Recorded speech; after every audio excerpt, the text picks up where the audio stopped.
말씀 다니엘서 4장 1절에서 18절까지입니다.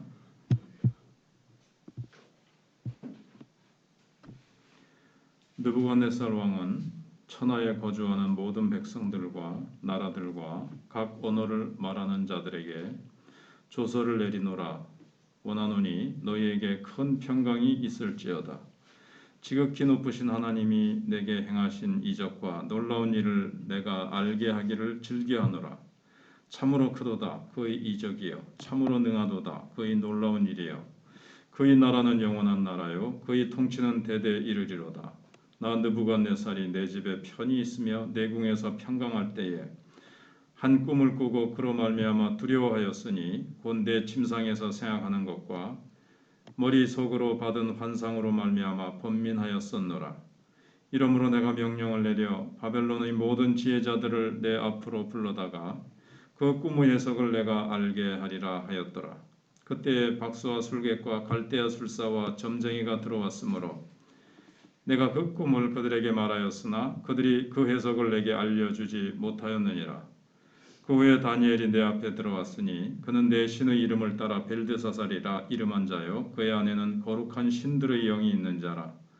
내가 그에게 꿈을 말하여 이르되 박수장 벨드사살아, 내 안에는 거룩한 신들의 영이 있은즉 어떤 은밀한 것이라도 내게는 어려울 것이 없는 줄을 내가 아노니 내 꿈에 본 환상의 해석을 내게 말하라. 내가 침상에서 나의 머릿속으로 받은 환상이 이러하니라.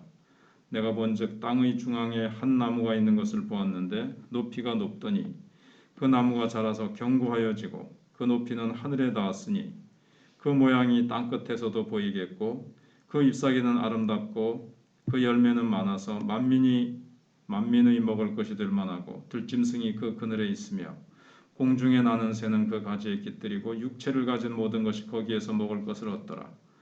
내가 침상에서 머릿속으로 받은 환상 가운데 또 본즉 한 순찰자, 한 거룩한 자가 하늘에서 내려왔는데 그가 소리질러 이처럼 이르기를 그 나무를 베고 그 가지를 자르고 그 잎사귀를 떨고 그 열매를 해치고 짐승들을 그 아래서 떠나게 하고 새들을 그 가지에서 쫓아내라.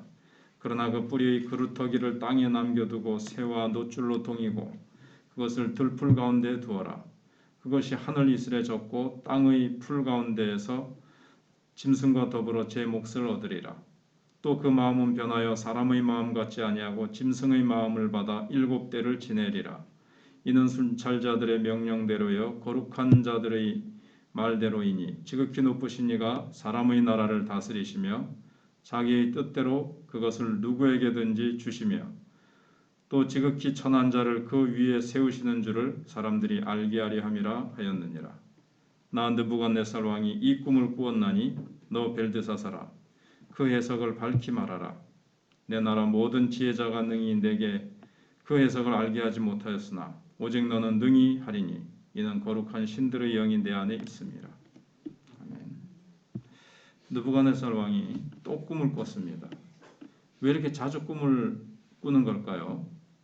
예루살렘 성전을 불태우고 유대인들을, 하나님의 백성들을 포로로 끌고 온 그에게 하나님은 하고 싶은 말씀이 많으셨던 것 같습니다.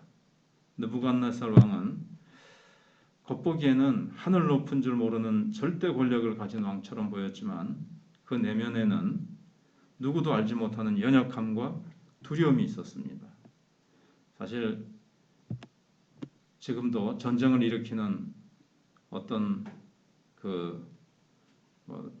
러시아의 푸틴도 겉으로는 강한 척하지만 아마 속으로는 두려움과 염려로 그렇게 가득할 겁니다. 이런 속빈 왕들이 많은 이 세상을 향해 이 땅의 교회가 전달해야 될 하늘의 메시지는 무엇일까요? 일단 느부갓네살 왕은 하나님의 엄청난 능력 때문에 하나님의 높고 크심을 인정하지 않을 수 없었습니다. 그런데 어찌 보면 이건 자발적인 우러나오는 신앙 고백이라기보다는 거의 하나님의 주권적인 힘에 굴복하여 이렇게 고백하는 그런 신앙 고백입니다.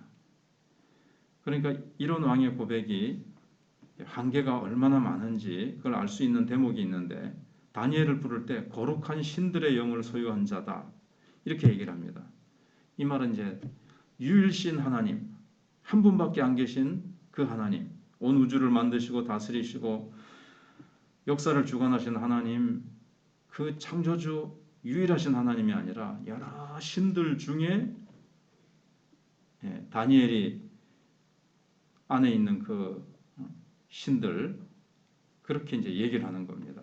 다신론적인 배경 속에서 하나님을 여러 신들 중에 하나로 부르고 있습니다. 그러니까 사실 인격적으로 하나님을 만나서 그 하나님을 향한 참다운 신앙 고백이 아니라는 겁니다. 그냥 사람들이 이런 신 저런 신 막 온갖 우상 숭배하는데 이 왕도 마찬가지입니다. 그런 식인 거죠. 세상 사람들은 하나님을 알지 못하기 때문에 그냥 막연히 여러 신들 중에 하나로 여기는 그런 사람들이 많죠. 그렇지만 온 세상의 주권을 가진 유일한 왕이 계십니다. 그래서 이 한계가 많은 왕이 한 밤에 꿈을 꿨습니다. 어떤 나무도 하나 있었는데 새들도 깃들일 수 있을 만큼 크게 성장하겠지만 어느 날 하늘 순찰자에 의해 배임을 당하고 결국 새들도 떠나갈 말 거라는 내용입니다. 이 하늘 순찰자가 바로 전능하신 우리 여호와 하나님이시죠. 여기 이제 큰 나무는 바로 느부갓네살 왕을 가리킵니다. 그리고 나아가서는 이 느부갓네살 왕을 통해서 이제 막 확장될 그 제국 여러 나라를 이제 막 삼키고 지배하지 않습니까? 그걸 이제 얘기하는 겁니다. 큰 나무, 가지들도 많고 거기에 많은 새들이 깃들이고, 그다음에 이제 이 꿈은 바벨론 제국이 전 세계를 삼킬 만큼 크게 성장하겠지만 그 권력이 영원하지는 않을 거라는 겁니다. 한순간에 이게 배임을 당할 것이라고 얘기하고 있습니다. 바로 이 느부갓네살의 그 교만 때문에 그렇게 되죠. 뒤에 나옵니다만은. 그래서 17절에 지극히 높으신 이가 자기 뜻대로 나라를 누구에게든지 주실 수 있다, 이렇게 선언을 합니다. 이것은 하나님의 주권이 바벨론 왕의 권력 그보다도 그 위에 계시다 하는 것을 의미합니다. 하나님이 바벨론 왕의 권력을 주시기도 하시고 빼앗아 가실 수도 있고 패하실 수도 있다는, 우리가 너무나도 잘 아는 그런 사실입니다. 그래서 하나님은 왕을 세우기도 하시지만 무릎 꿇리게도 하시는 절대 주권을 가진 왕이시라는 것을 지금 이 꿈이 보여주고 있고, 실제로 느부갓네살이 회개하지 않기 때문에 나중에 짐승처럼 이렇게 풀을 뜯어먹으면서 그런 병에 걸려서 쫓겨나게 되죠. 그래서 이 왕은 꿈을 꾸고도 굉장히 지금 두려워하고 있습니다. 바벨론 왕처럼 참 무소불위의 힘을 가지고 있던 자도 알 수 없는 그 꿈 하나 때문에 이렇게 매우 힘들어합니다. 오늘 본문에 보시면 평화롭고 안락한 궁중에 탁 거하면서 가장 은밀한 곳에 누구도 건드릴 수 없을 것 같은 그런 곳에 딱 있으면서도 제국이 언제 무너질지 몰라서 힘들어하고 염려하고 전전긍긍하는 모습을 보여주고 있습니다.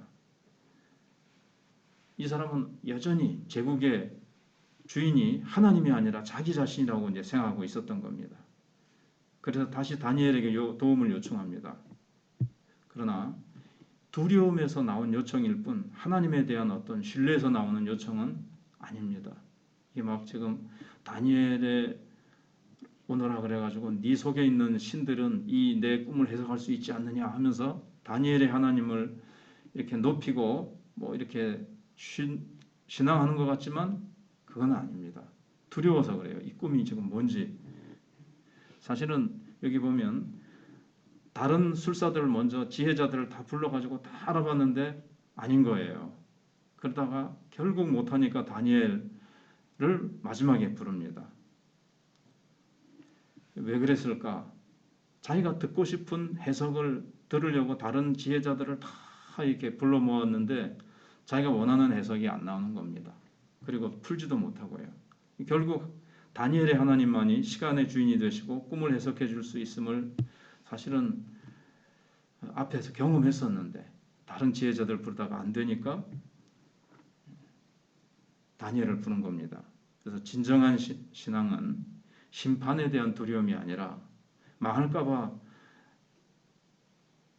의지하는 그런 것이 진정한 신앙이 아니고 왕 되신 하나님 앞에 인격적으로 무릎을 꿇는 것이 진정한 신앙입니다. 그래서 왕은 불길한 꿈으로부터 벗어나고 싶은 마음은 있었지만 정작 인격적인 하나님 앞에 엎드리고자 하는 겸손함은 없었습니다. 예수님의 비유에 보시면 작은 겨자씨 하나가 나중에는 많은 새들이 깃들일 만큼 큰 나무로 성장할 수 있음을 말씀하십니다. 이제 어떻게 보면 이 꿈과 비슷하면서도 대조되는 거죠. 다니엘서에 나온 나무는 언젠가 패망할 수밖에 없는 무력한 세상 나라를 상징하는 것입니다. 주님이 말씀하시는 나무는 영원한 안식을 제공하는 하나님 나라를 의미합니다.